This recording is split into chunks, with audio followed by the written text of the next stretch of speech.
안녕하세요. 백이나 변호사입니다.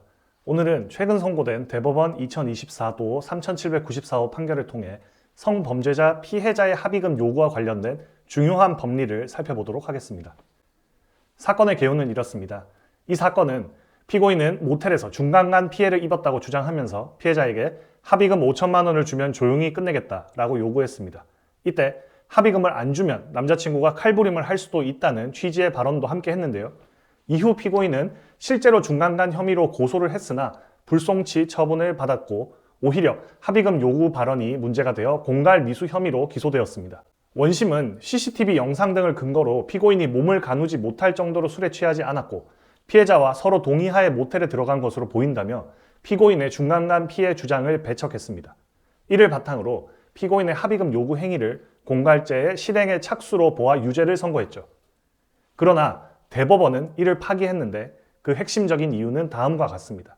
첫째, 형사소송법 제307조 제2항에 따라 범죄 사실의 인정은 합리적인 의심이 없는 정도의 증명에 이르러야 하며 이는 검사가 법관으로 하여금 합리적 의심을 할 여지가 없을 만큼 확신을 가지게 하는 정도의 증명을 해야 한다라는 법리를 설시하면서 둘째로 설령 피고인의 주장이나 변명이 석연치 않더라도 검사가 그러한 수준의 증명을 하지 못했다면 피고인의 이익으로 판단해야 한다는 무죄 추정의 원칙을 설시하면서 마지막으로 성폭력 피해 주장에 대해 불기소 처분이 났다고 해서 그 주장이 허위라고 단정할 수 없다는 논리를 펼쳤습니다. 특히 주목할 부분은 대법원이 피해자는 이에 대하여 무고, 고소 등으로 대응하지 않다가 혐의 없음 처분을 받은 이후에야 피고인을 공갈미수로 고소하였다라는 점을 지적했다는 것입니다. 이는 성범죄 고소가 들어왔을 때 즉각적인 무고 고소 대응이 이루어지지 않은 점을 피해자에게 불리한 정황으로 보았다는 것을 의미합니다. 결국 대법원은 공갈죄에서 권리 실현 수단으로서의 해악의 고지가 있었는지에 대한 증명 책임은 검사에게 있다고 보았고 설령 피고인이 합의금 협상 과정에서 위협 상황을 활용하려 했더라도 그것이 사회통념상 허용되는 정도를 넘어섰다고 단정하기는 어렵다고 판단하였습니다.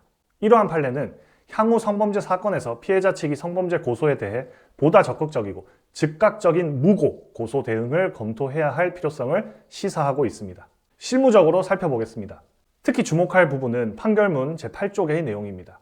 앞서 말씀드렸다시피 대법원은 피해자 무고 고소 등으로 대응하지 않다가 혐의 없음 처분을 받은 이후에야 피고인을 공갈미수로 고소하였다라는 점을 지적했습니다.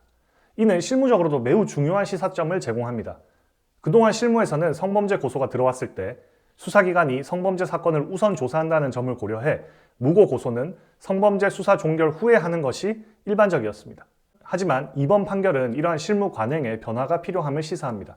즉, 억울한 성범죄 피해자의 경우 즉각적인 무고 고소로 대응하는 것이 유리할 수 있다는 것입니다.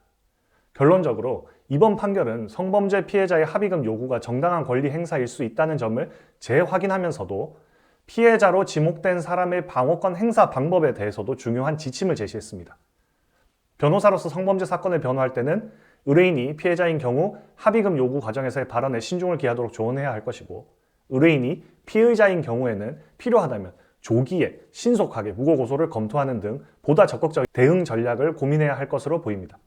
이상 대법원 2024도 3794호 판결에 대해 알아보았습니다. 감사합니다. 백이나 변호사였습니다.